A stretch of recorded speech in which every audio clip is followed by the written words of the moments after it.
नमस्कार आई. आज काय मला रेसिपी दाखवणार आहे?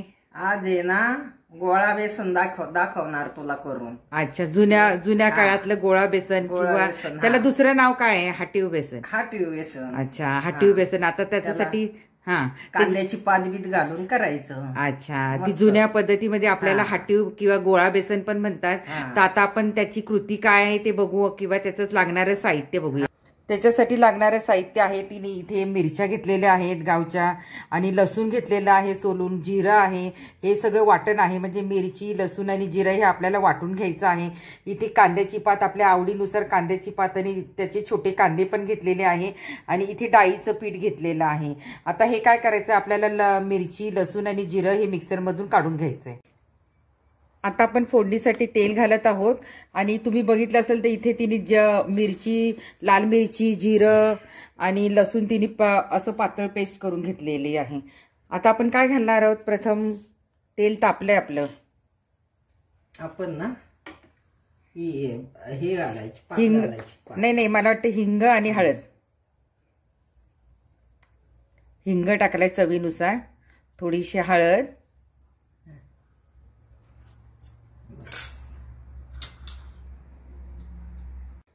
आता आपल्याला कांद्याची पात घालायची आहे. पात घालायची.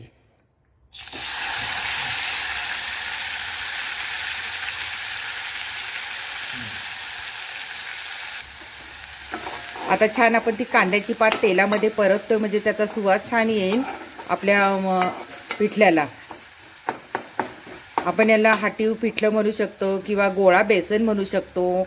आता जी वाटलेली मिरचीची पेस्ट आहे ती पण घालायची आहे आपल्याला, लाल मिरचीची.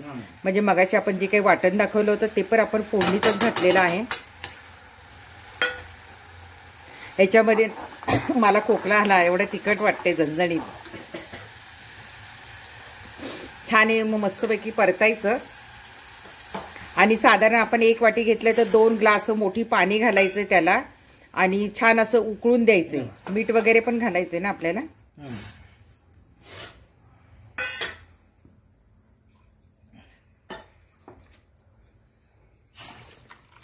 मीठ आपल्याला पाण्यातच घालायचंय का? पाण्यातच. चवीनुसार आपल्याला मीठ घालायचंय, आणि छान ह्या पाण्याला उकळी येऊन द्यायची आपल्याला. मीठ टाकलं तिने. हे बघा, आता आपल्या छान असं उकळी आलेली आहे पाण्याला. आपण जे काही मसाले वगैरे घातले त्याला छान उकळी आली. आता त्याच्यात आपल्याला बेसन घालायचंय. यालाच हाटीव बेसन म्हणतात. आता इथे आपण थोडंसं दाखवतो, पण पूर्वीच्या काळी एकत्र कुटुंब असायचं तर एवढं असं मोठे मोठे टोप हे बेसन व्हायचं. याला हाटीव किंवा गोळा बेसन नाही म्हणतात. तर बघा तुम्ही, याच्यामध्ये आपण कांदा घातलेला नाही फोडणीसाठी, कढीपत्ता नाही, कोथिंबीर नाही, फक्त साधं सिंपल लाल मिरची गावची आणि लसूण आणि जिरं एवढंच वाटप घातलेलं आहे. हिंग घातलेलं आहे. फार काही तेल लागत नाही. फक्त कांद्याची पात घातलेली आहे. त्यावेळी कांद्याची पात पण घालायची असं नाहीच आहे, पण आपल्याकडे होती म्हणून आपण घातलेली आहे. साधं सिंपल पण चवीला इतकं भारी लागतं ना. तर तुम्ही बघा, हे असे त्याचे गोळे होतात, म्हणूनच त्याला गोळा बेसन हे नाव पडलेलं असावं कदाचित. आणि छान गोळे असे मोडून घ्यायचे, आणि मस्त गरम गरम भाकरीबरोबर खायचे हे पिठलं. कांदा वगैरे चिरायचा, मस्त खरडा आणि भाकरी. आता हे सगळे गोळे वगैरे आपल्याला छान लाटण्याने असे हटवून घ्यायचे, आणि चांगलं छान अशी उकळी येऊन द्यायची त्याला. मस्तपैकी शिजून घ्यायचं आपल्याला, म्हणजे आपलं गोळा बेसन तयार होईल. आता आपले 10 मिनिटं झालेले आहेत बारीक गॅसवर. आता आपण झाकण काढून बघूया. वाव, हे बघा खूप छान झाले. त्याला तेल पण सुटले, म्हणजे आपलं गोळा बेसन तयार आहे. आई हलवून पण दाखवेल. बघा, आपले ते सगळे गोळे मोडलेले आहेत, आणि मस्त आपलं पिठलं झालेलं आहे तयार, गोळा बेसन. आता मस्त गरम गरम भाकरी करायची आणि ताव मारायचा. झालेलं आहे आपलं बेसन तयार आता. वाव, हे बघा कसं वाटलं तुम्हाला हे गोळा बेसन बघून? तुमच्या पण तोंडाला पाणी आले ना? मग तुम्ही पण करून बघा या पद्धतीने गोळा बेसन.